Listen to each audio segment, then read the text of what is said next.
Thank you very much, Mr. President, dear Volodymyr. What a pleasure to welcome you back to Brussels. I'm very pleased to be here with you today for our bilateral meeting that we just had, but also then the VTC that we will have in the Coalition of the Willing.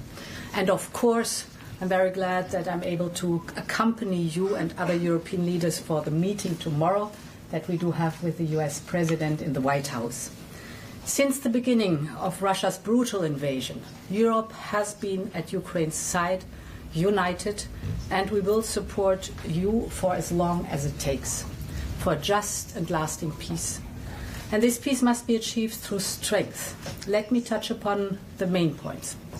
First, we must have strong security guarantees to protect both Ukraine and Europe's vital security interests. Ukraine must be able to uphold its sovereignty and its territorial integrity. There can be no limitations on Ukrainian armed forces, be it cooperation with or other third countries or assistance from other third countries, no limitations for the Ukrainian armed forces. As I've often said, Ukraine must become a steel porcupine, undigestible for potential invaders. We welcome President Trump's willingness to contribute to Article 5-like security guarantees for Ukraine. And the Coalition of the Willing, including the European Union, is ready to do its share. We know that the work of defending Europe is first and foremost our responsibility. And we've been working hard to speed up and scale up as we increase Europe's defense capability. Through the SAFE instrument, we are ensuring that the defense needs of member states and Ukraine can be matched, and that Ukraine's industrial defense base is strengthened. I am thinking in particular of drones here. This is in our mutual interest, and I intend to travel to the frontline member states in the coming weeks. At the same time, we continue to support Ukraine's path to its membership in the European Union. This in itself is also a security guarantee. My second point, with regards to any territorial questions in Ukraine, our position is clear. International borders cannot be changed by force. These are decisions to be made by Ukraine and Ukraine alone. And these decisions cannot be taken without Ukraine at the table. My third and final point, as long as the bloodshed in Ukraine continues, Europe will maintain diplomatic and in particular economic pressure on Russia. We will continue to strengthen sanctions. We have adopted 18 packages so far, and we are advancing preparation for the 19th. This package will be forthcoming in early September. We know that sanctions are effective. We have already put Russia's immobilized assets to work for the benefit of Ukraine, and we will continue to put pressure on Russia's war economy to bring President Putin to the negotiation table.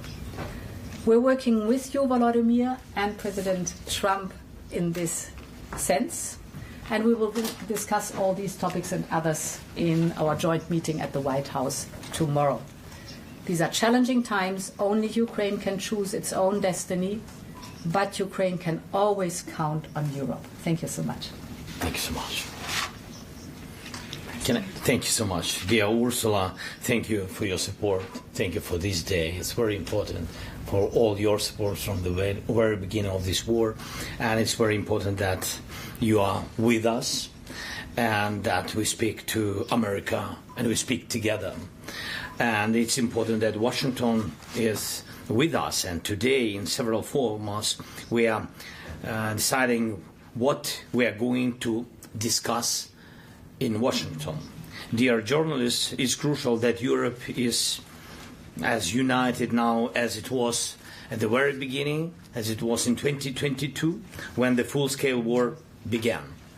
This unity really helps to reach real peace, and it must stay strong. First, we have to stop the killings. Putin has many demands, but we do not know all of them. And if there are really as many as we heard, then it will take time to go through them all. It's impossible to do this under the pressure of weapons. So it's necessary to cease fire and work quickly on a final deal. We'll talk about it in Washington. Putin does not want to stop the killing, but he must do it.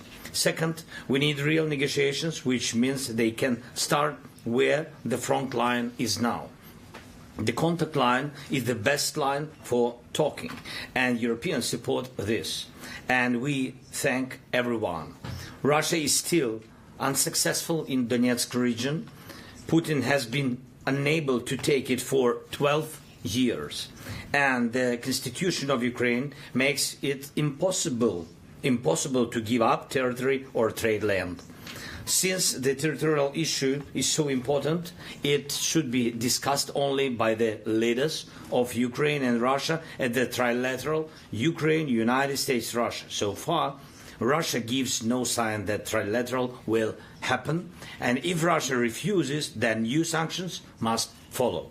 Third, it's important that America agrees to work with Europe to provide security guarantees for Ukraine, and we are very thankful to the United States and to the President for such signal, and therefore for everyone in Europe. This is a significant change, but there are no details how it will work and what America's role will be, what Europe's role will be, what the EU can do. And this is our main task. We need security to work in practice, like Article 5 of NATO, and we consider EU accession to be part of security guarantees. And we have heard from President Trump that America and Putin see it the same way. So we talked about the EU accession negotiations. There can be no division between Ukraine and Moldova. That would simply be a very bad move to my mind, and if such a division takes place, it will automatically mean that Europe is divided on Ukraine, that Europe does not have a common and strong position on guarantees. Many in Europe see that vision will only make things worse. And we talked about defense, and thank you very much, dear Ursula. We agreed to work more actively on programs such as SAFE, and I count on the support with drones. First of all, this is priority. Next, thank you for the 18th package of sanctions. It's important. We need to prepare the 19th package so that Russia sees that we are serious. We understand Russia's strategic direction. It's anti-European, and so we must continue to limit Russia's potential. Finally, we talked about the support of Ukrainian children in schools, and we have a school meal program, and it's an important program that ensures that children from every family in wartime at least receive security and receive a normal hot meal. The school year is coming soon, and I asked Ursula to help us improve this program. It's our children, it's our future, everything for them. Thank you. Thank you.